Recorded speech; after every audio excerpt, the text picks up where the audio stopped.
कृपानंद बाबा channel को like एवं subscribe करें, बेल आइकन को प्रेस कर ऑल सेलेक्ट करें।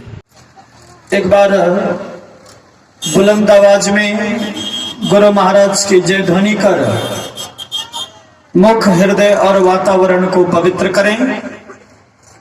श्री सद्गुरु महाराज की जय।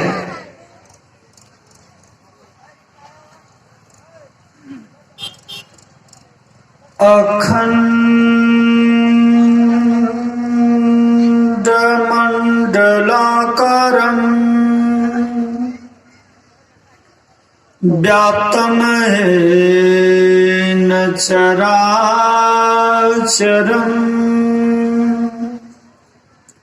तत्पदं दर्शितं येन तस्मै श्री गुरवे नमः। धन्य धन्य सतगुरु सुखद महिमा कही न जाय। जो कछु कहूँ तुम्हारी कृपा, मोते कछु न बसाय। जो कछु कहूँ तुम्हारी कृपा, मोते कछु न बसाय। सर्वक्षण स्मरणीय अनंत श्री विभूषित परम पूज्यपाद सद्गुरु महाराज के पावन श्री चरणों में कोटिशः नमन। मंचासीन मुद मंगल में साधु समाज के पावन श्री चरणों में कोटिशः नमन करता हूं। इस सत्संग योग्य में पधारे हुए धर्म प्रेमी सज्जनों, धर्मशिला माताओं तथा भक्ति स्वरूपा बहनों, सबों को मेरा हार्दिक नमन है और निवेदन है कि एक बार बुलंद आवाज में जय ध्वनि करें। श्री सद्गुरु महाराज की जय। अभी हम लोग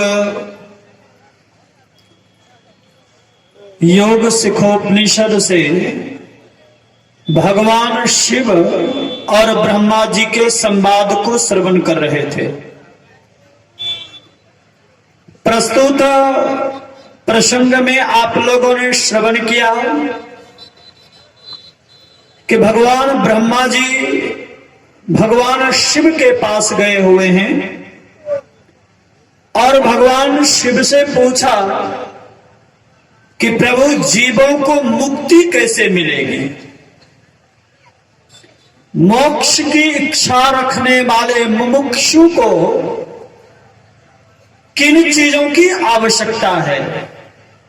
कुछ लोग तो कहते हैं ज्ञान की प्रधानता है, कुछ लोग कहते हैं योग की प्रधानता है, परंतु हे शिव, मैं आपसे जानना चाहता हूं कि जीवों को मुक्ति ज्ञान से या योग से। तो भगवान शिव ने कहा, योगहीनम कथम ज्ञानम मोक्षदम भवति हबो, योगोपि ज्ञानहीनस्तु न क्षमो मोक्ष कर्मणि, तस्मात् ज्ञानम च योगम च मुमुक्षुर्द्रव्यसेत। भगवान शिव ने कहा कि ज्ञान और योग दोनों की आवश्यकता है।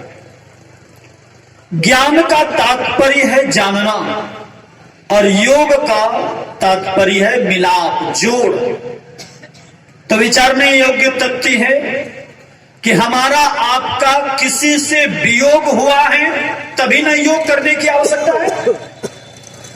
तो वियोग किन से?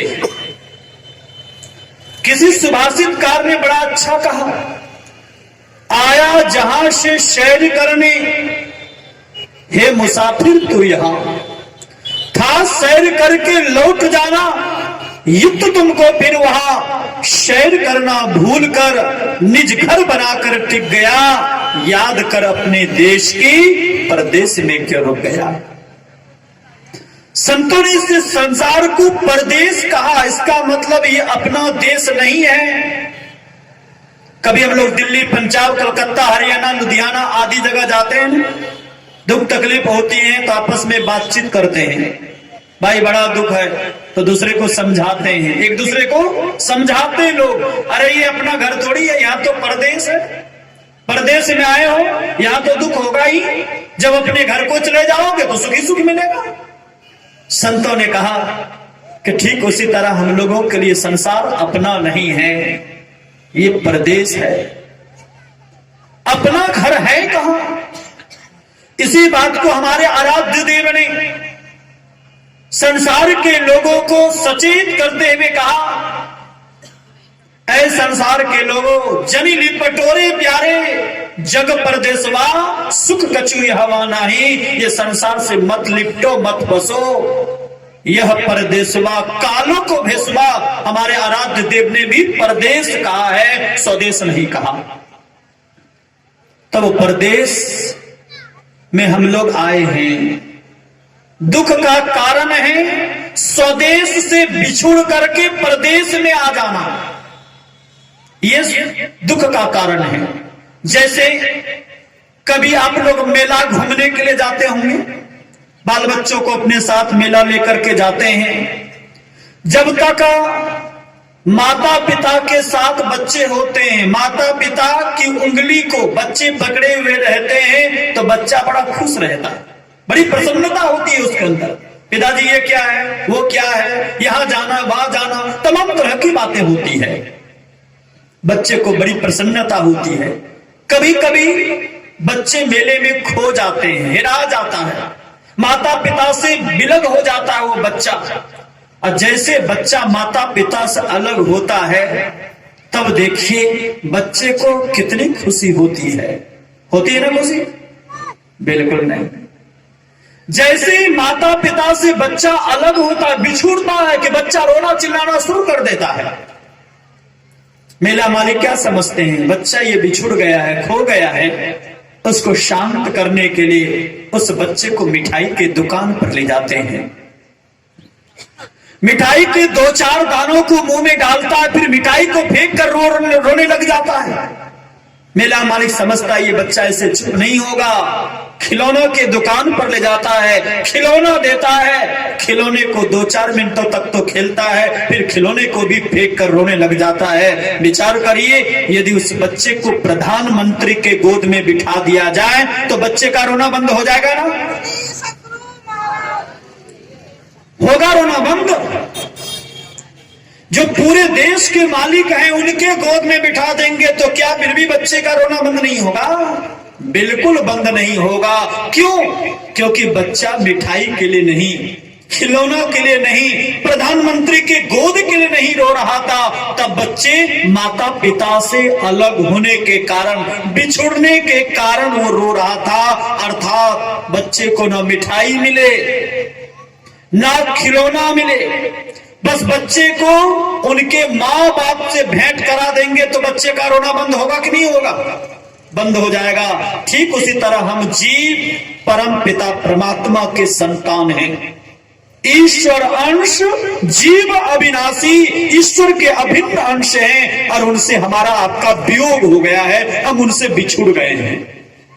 कब से बिछुड़े हैं? हम अपने मन से नहीं बिछुड़े, जब परमात्मा की मौज हुई, एको अहम बहुश्यामः, मैं एक हूं और अनेक हो जाऊंगा। जैसे ये परमात्मा की मौज हुई तो सबसे पहले कंप हुआ, फिर शब्द हुआ, और कंप शब्द के क्रम में हम जीव परमात्मा से बिछुड़कर इस संसार में आ गए। जब से संसार में आए हैं तब से हम आपको दुख है, बोलिए दुख है कि नहीं है? कोई तन दुखी, कोई मन दुखी, कोई धन बिनु रहत उदास, थोड़े थोड़े सब दुखी, सबके सब दुखी हैं। सुखी कौन? सुखी हरि के दास। किसी ना किसी प्रकार से हम आपके जीवन में दुख है, दैहिक दैविक भौतिक तापा, इन्हीं त्रितापों में हम जीव त्रसित हैं, दुखी हैं, और इसीलिए हमारे आपके अंदर सुख की कामना है।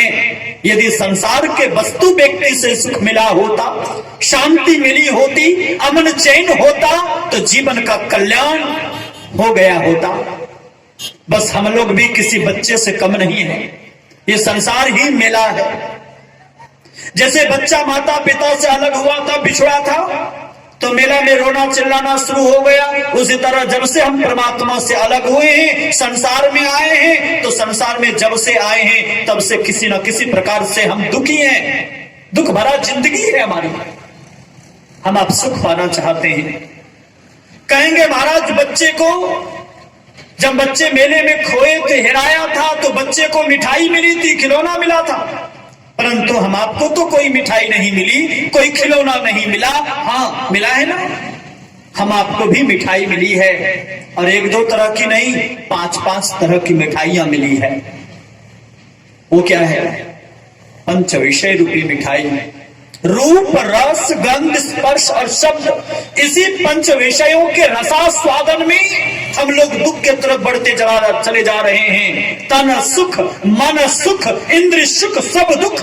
इंद्रियों की गुलामी करने के चलते हमारा आपका मन विषयों के आनंद में डूबा है, और ये विषय दुख की ओर ले जाने वाला है। ये विषय रूपी मिठाई का रसास्वादन एक जन्म को कौन कहे, जन्म जन्मांतर तक करते रहेंगे, फिर भी दुख का अंत होने वाला बिल्कुल नहीं है। तब संतों ने कहा, कहेंगे महाराज, सिर्फ मिठाई नहीं, बच्चे को तो खिलौना मिला था। ईमानदारी से बोलिए, हम आपको खिलौना मिला है कि नहीं मिला है? बच्चा खिलौने में कब तक खेलता है? जब तक वो बच्चा छोटा रहता ना, तभी तक खिलौना में खेलता है। लेकिन हम लोग ऐसे अज्ञानी नादान बच्चे हैं जो जन्म से लेकर के बुढ़ापे तक खिलौने में खेलते हैं। खेलते कि नहीं खेलते? वो कौन सा खिलौना है बताए? बेटा पोता जमीन जायदाद महल अटारी, ये खिलौना में हम लोग ना जाने कितने जन्मों को बिता चुके हैं। युग युगान जहु खानी में भ्रमी भ्रमी दुख बुरी।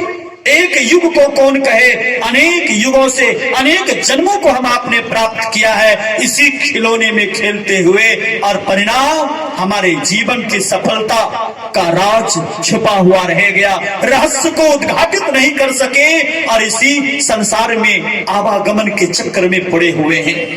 संतों ने कहा, ऐ संसार के लोगों, तुम अपनी स्वदेश की यात्रा करो, ये तुम्हारा प्रदेश, संसार प्रदेश है, इस संसार से मत लिपट करके रहो, अन्यथा यह परदेशवा कालों को भेसवा, जो अवै दुख पाई। यदि सड़क को पीठ दिखाकर हम जगत को पीठ दिखाकर यदि जगदीश की ओर बढ़े तो जीवन में कल्याण ही कल्याण होगा। लेकिन हमारी आपकी नादानी तो ऐसी है कि हम जगत को पीठ क्यों दिखाएंगे? दिखा देते हैं जगदीश को ही पीठ। एक महात्मा जी जा रहे थे, एक गृहस्थ ने जाकर के साष्टांग प्रणाम किया। महात्मा जी ने उसे 2 बार प्रणाम किया। गृहस्थ ने कहा, महाराज आपने मुझे क्यों प्रणाम किया? तो महात्मा जी ने कहा, पहले तो आपने प्रणाम किया ना, बताओ आपने प्रणाम क्यों किया? तो कहा, गुरुजी मैं तो आपको त्यागी समझ करके प्रणाम किया। महात्मा जी ने कहा, तूने तो मुझे त्यागी समझा, क्यों त्यागी समझा? तो उन्होंने कहा कि आपने घर परिवार बाल बच्चों का त्याग किया है, आप त्यागी हैं, इसलिए मैंने आपको प्रणाम किया। तो महात्मा जी ने कहा कि तूने तो मुझे त्यागी समझा, परंतु मैंने तो तुम्हें महात्यागी समझा, इसलिए प्रणाम किया। गृहस्थ ने कहा, महाराज मैं बाल बच्चों के बीच रहने वाला महात्यागी कैसे हो सकता हूं? तो महात्मा जी ने मुस्कुराते हुए कहा, मैंने तो घर परिवार समाज का परित्याग किया, लेकिन तूने तो परमात्मा का ही परित्याग कर दिया, तो हमसे बड़े त्यागी होना चाहिए। त्यागना था जगत को तो त्याग दिया जगदीश को। तो संतों ने कहा, जिस दिन तुम जगत को त्याग दोगे और जगदीश की ओर बढ़ोगे तो जीवन का कल्याण होगा, और यदि जगदीश को त्याग करके जगत की ओर बढ़ोगे तो जीवन में बेचैनी बनी रहेगी, आवागमन के चक्कर से मुक्त नहीं हो सकोगे, दुख का अंत नहीं होने वाला है, आवागमन के चक्र से कभी भी छुट्टी मिलने वाली नहीं है। जैसे सूर्य है, मानो ये सूर्य है, आप बैठिए जल्दी से, आप बैठिए। श्री सद्गुरु महाराज की जय। मानो ये सूर्य है, मेरे हाथ को देखिए, और सूर्य की तरफ कोई मुख करके बढ़ता है, उसकी छाया किधर की ओर बनेगी? कल भी मैंने कहा था, वो छाया पीछे की ओर बनेगी। लेकिन जैसे ही सूर्य को हम पीठ दिखा देते हैं तो हमारी छाया आगे की ओर बनती है। अर्थात संत लोग कहते हैं कि परमात्मा को पीठ दिखाकर यदि संसार की तरफ बढ़ोगे तो जीवन का दुख आगे आगे चलेगा, और यदि संसार को पीठ दिखाकर परमात्मा की ओर आगे बढ़ोगे तो जीवन का दुख पीछे छूट जाएगा, तुम स्वयं आगे बढ़ जाओगे। इसलिए कबीर साहब ने क्या कहा? जगत पीठ दे भागीरी, ऐ संसार के लोगों, जगत को पीठ दिखाकर जगदीश की ओर बढ़ो, और जिस दिन जगदीश की ओर बढ़ोगे उस दिन जीवन में शांति होगी, जीवन का कल्याण होगा, जीवन में चैन आएगा। इसलिए संत लोग कहते हैं जगत को पीठ दिखा दो, जगत से नाता तोड़ो। यदि जगत के नाता जोड़े हुए रहोगे, मैं और मेरापन का बोध होता रहेगा। ये मैं और मेरापन का बोध क्या है? यमराज का दोनों हाथ है। गुरुदेव ने कहा मेरा तेरा दो यम के हाथे, पकड़ी पकड़ी जिन घेरा रे, मैं और मेरा तय और तेरा, ये मेरा तेरा के चक्कर में जो पकड़े रहेंगे यमराज के बाहों में पड़े रहेंगे। अर्थात जन्म मृत्यु के चक्कर से कभी भी मुक्त नहीं हो सकते हैं। इसलिए मेरा तेरा के चक्कर में नहीं पड़ो। हम आप ऐसा नहीं कि योग नहीं करते हैं, खूब योग करते हैं, और ज्ञान भी नहीं है सो नहीं, ज्ञान भी है ना। ज्ञान नहीं है तो खाते कमाते कैसे, मकान दुकान कैसे बनाते हैं, बाल बच्चों को जन्म कैसे देते हैं? बिना ज्ञान का ही। संतों ने कहा ज्ञान तो है लेकिन पशुवत ज्ञान है। कैसा ज्ञान? पशु वाला ज्ञान। आहार निद्रा भय मैथुन सामान्य में तत्पशुभिर्नराणम, ज्ञानम नारायणम अधिकम विशेषो, ज्ञानेन हीना पशुभिः समाना। खाना पीना सोना बाल बच्चे को जन्म देना, यदि इतना ही ज्ञान है, ये पशुवत ज्ञान है। और यह पशुवत ज्ञान में जब तक पड़े रहेंगे तब तक दुखों से कभी भी निवृत्ति नहीं हो सकती है, दुख का अंत नहीं हो सकता है। तब ज्ञान कि मैं कहां से आया हूं, कहां को जाना है, जीवन का कर्तव्य कर्म क्या है और अकर्तव्य कर्म क्या है, इनका बोध होना ही ज्ञान है। और इसलिए भगवान शिव ने कहा कि परमात्मा स्वरूप को जानने के लिए, स्वदेश लौटने के लिए, निज घर की वापसी के लिए सबसे पहले संत महापुरुषों के पास जाओ और ज्ञान प्राप्त करो। विडंबना तो इस बात से है समाज में ऐसी कुरीतियां आ गई हैं, जो लोग कहते हैं संतों के पास जाने की जरूरत नहीं है, तब डायरेक्ट भगवान शिव से कनेक्शन जोड़ लो, कल्याण हो जाएगा। लेकिन भगवान शिव कहने वाले हैं आरु खैरू नथु खैरू नहीं। भगवान शिव ने साफ शब्दों में कहा कि ज्ञान प्राप्त करने के लिए संतों के संगति में जाइए। पहली बात उनके विचारों को सुनिए और सुन करके जीवन में उतारिए। और उसके बाद उन्होंने कहा योग करो। योग मतलब जब ज्ञान होगा तो स्वाभाविक संसार से विरक्ति होगी, संसार को पीट देंगे। जिसे अपना मान रहे हैं वस्तुतः वो सपना है, अपना नहीं। यदि अपना होता तो हम उसको अपने साथ लेकर के जाते, परंतु ये संसार क्या है? सपना है, लेकिन उसको अपना मान लिए हैं। संत लोग कहते हैं योग तो तुम्हें करना था, और योग हम लोग कर रहे हैं। कर रहे हैं कि नहीं कर रहे हैं? हर एक व्यक्ति योग कर रहे हैं, लेकिन दिशा गलत है। योग का मतलब जोड़ हम लोगों ने योग किया है संसार से, संसार के वस्तु व्यक्ति से, बेटा पोता से, जमीन जायदाद से, महल अटारी से योग किया है। अपने आप को जोड़ा है परमात्मा से नहीं, संसार से। जबकि जोड़ना था अपने आप को परमात्मा से हटा करके, संसार से हटा करके परमात्मा में। लेकिन गलत रास्ता हम लोगों ने अपनाया है। संत लोग कहते हैं कि जब तक संत महापुरुषों के संगति में नहीं जाओगे, उनके विचारों को हृदयंगम नहीं करोगे और तदनुकूल उनके बताए मार्ग पर नहीं चलोगे, तब तक आसार चीजों को तुम सार मान करके इस जन्म मृत्यु के चक्कर में भटकते रहोगे। हाँ, यदि संसार को पीठ दिखाकर संतों के अनुकूल आचरण करके, अर्थात ज्ञान ध्यान की बात को बूझ करके, इसी बात को तो पलटू साहब ने कहा, मुक्ति मुक्ति क्या खोजत है, मुक्ति कहो कहां पाइए जी, मुक्ति को हाथ व पांव नहीं किस भांति से दिखलाइए जी। ज्ञान ध्यान की बात को बुझी ली जाए, या मन को खूब ठहराइए जी, पलटू मुए पर किन्न देखा, जीवत ही मुक्त हो जाइए जी। उन्होंने कहा ज्ञान ध्यान की बात को समझ लो, और जिस दिन ज्ञान ध्यान की बात को समझ लेंगे और उनके अनुकूल आचरण करेंगे, तो महापुरुषों ने कहा कि लौकिक जीवन में भी प्रतिष्ठा है। शरीर छोड़ने के बाद भी अमर हो जाएंगे। आपके दादा परदादा छरदादा लकड़दादा का क्या नाम है पता है? बहुत सारे लोग होंगे जिनको परदादा छरदादा का नाम पता नहीं है, लेकिन कबीर साहब कब हुए, दादू दयाल कब हुए, सूरदास कब हुए, मीराबाई, साजोबाई, मुक्ताबाई, ज्ञानेश्वर, तुकाराम, वाल्मीकि आदि अनेक ऋषि महापुरुष गण हुए, जो शरीर छोड़ करके आज भी हम लोगों के बीच जीवंत हैं, जीवित हैं।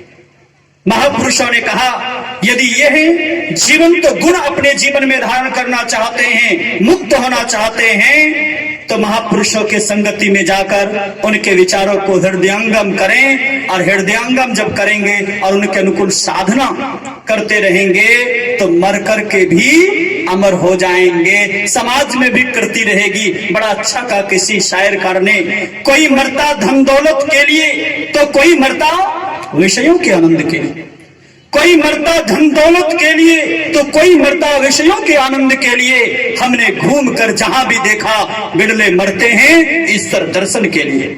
लेकिन ये मेरे साथियों, विषयों के आनंद के लिए मर जाओगे तो लोग चंदा करेंगे तेरे कफन के लिए, और यदि ईश्वर दर्शन के लिए मर जाओगे तो लोग तरसेंगे तेरे दर्शन के लिए, लोग तरसेंगे तेरे दर्शन के लिए। ये है संतों के संगति में रहकर ज्ञान योग युक्त ईश्वर की भक्ति करने का फल। तो हम आपको चाहिए कि संतों के संगति में बारंबार बैठें, ज्ञान योग युक्त ईश्वर भक्ति का प्रचार प्रसार करें और उनके अनुकूल आचरण करें। इसके लिए ये बाह्य सत्संग की बड़ी आवश्यकता है, बाह्य सत्संग की बड़ी आवश्यकता है। रात में पूज्यपाद स्वामी अनुपानंद जी महाराज ने हमारे ऋषि कुमार जी से कहा कि यज्ञ देख करके बड़ी खुशी हुई। यदि मेरी इच्छा है, स्वामी जी कह रहे थे मेरी इच्छा है कि ये अलौली प्रखंड का प्रखंड वार्षिक अधिवेशन के रूप में प्रत्येक साल हो, तो ये कार्यक्रम और भी जगह जगह पर ज्ञान ध्यान का प्रचार का केंद्र बन जाएगा। मुझे ये बात बड़ी अच्छी लगी कि प्रत्येक साल सबके सहयोग से, तन से, मन से, धन से, किसी एक व्यक्ति के सहयोग से इतना बड़ा तो कार्यक्रम हो नहीं सकता। उसमें आप लोगों का सहयोग एक बड़ा अच्छा का किसी ने बाबा जी की माला, ध्यान से सुनिए, बाबा जी की, जोर से बोलिए, बाबा जी की, अब भक्तों का माल दोनों मिलकर करे कमाल। तो बाबा जी की माला होगी और आप लोगों का माल होगा, धन होगा। तो बाबा जी की माला, भक्तों की माल, और दोनों मिलकर करे कमाल। तो मैं चाहूंगा कि आप लोग जितने वरिष्ठ गुरुजन हैं, धर्म प्रेमी गण हैं, 11-12 बजे एक बार मीटिंग में आकर अपने मन से बिना निमंत्रण का 11 बजे आए। और ऋषि कुमार जी से भी मैं कहूंगा कि जिनको जिनको आप जानते हैं वे कृपया 11 बजे बैठें और एक क्षेत्रीय कमेटी, प्रखंड स्तरीय कमेटी का गठन करें और प्रत्येक साल गांव-गांव में सत्संग का आयोजन हो। 12 पंचायत है इसमें, तो 12 पंचायत में एक एक गांव में ये ज्ञान यज्ञ का प्रखंड अधिवेशन के रूप में हो, ऐसी मेरी इच्छा है। क्या आप लोग इसमें सहमत हैं? और जो लोग सहमत हैं वही लोग हाथ उठाएंगे। अरे बहुत लोग नहीं, लगभग सब लोग हैं। फिर से एक बार हाथ उठाइए, देख लेना चाहता हूं। श्री सद्गुरु महाराज की। देखिए ऋषि कुमार जी आपको 11 बजे, 11:30 बजे करीब घोषणा कर देंगे। और सभी लोगों से निवेदन है कि आगामी इस बार बैठक करके कमेटी का गठन करके आगामी अधिवेशन की तैयारी करिए। इन्हीं के साथ मैं अपनी वाणी को विराम देता हूं। बोलिए गुरुदेव भगवान की। कंजूसी मत करिए, एक बार और। श्री सद्गुरु महाराज की जय।